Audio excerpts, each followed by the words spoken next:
Our story. When someone's telling a story, there's the words that they say and the story itself. But then there's also a part of the story that they don't say that's just as much a part of the story as the words themselves. What are we talking about? The score, the music. There's an accompaniment to the story. There's a feeling, there's a vibe, there's a tension, there's a release. So let's give a little example of a story and see what kind of music there is behind it. So you've got a fish swimming in water. He's very calm. Pay attention to the music. The fish is used to being in the water. It's no big deal. He's happy there. It's where he spends all of his days. He doesn't even notice. It's so easy for him. But then the fish runs into an octopus. But the story doesn't really get more tense here. It's us projecting, because we might be afraid of the octopus and we might be saying, oh, the fish is probably really scared, but the fish isn't scared.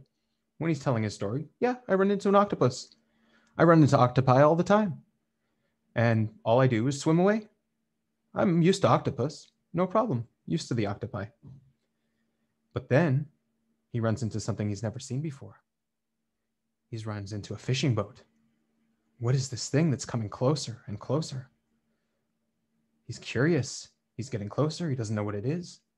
And then they catch him and they put him on the boat and he can't breathe and he's flopping around. He can't swim anymore. He's out of the water and he's flopping and he summons all of his strength and he manages finally to flop out of the boat and get back in the water. What a story.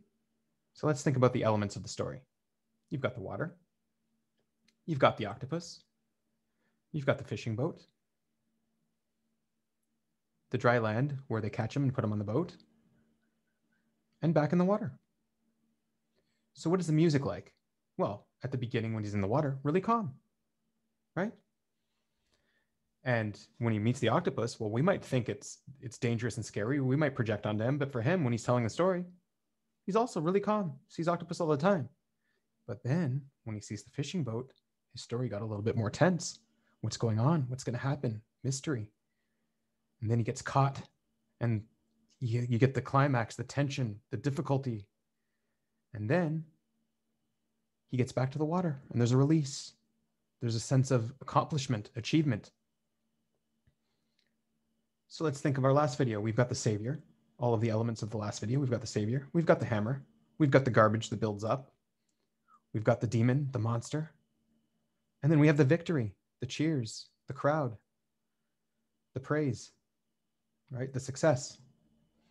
And so when you map these elements to the elements of the story, you'll see, well, the savior is a very calm state. It's what the fish identifies as.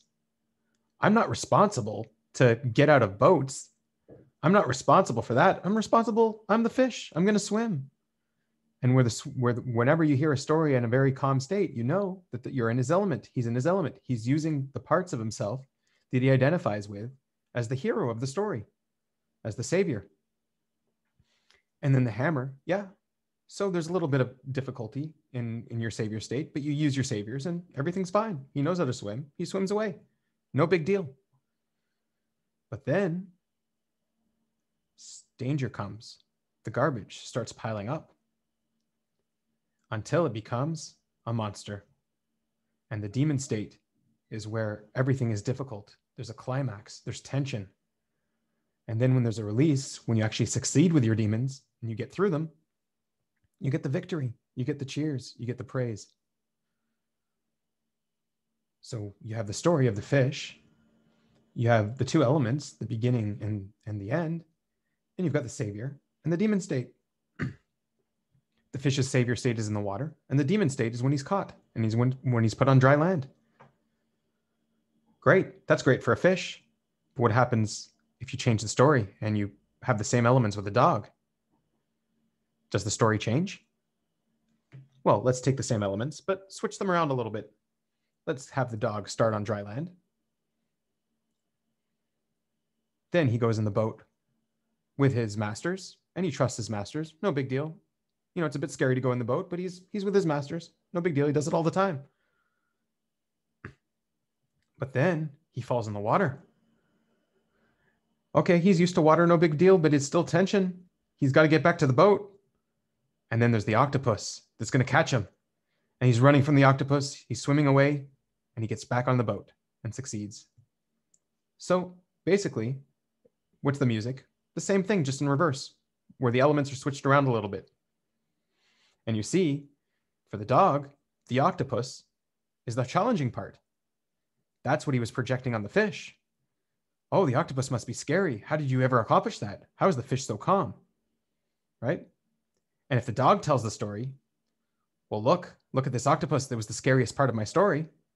Well, the fish is going to say, well, no big deal. It's just an octopus. What are you so freaked out about?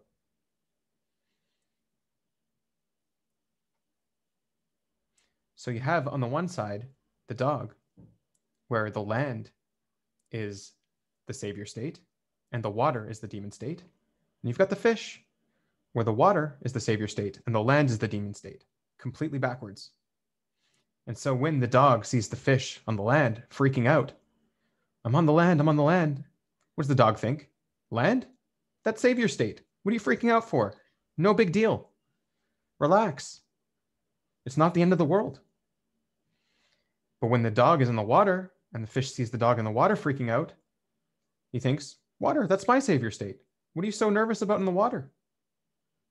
So be careful when judging your friend, because what's hard for you might be easy for them, and what's hard for them might be easy for you. Good luck, everyone. Have a good one.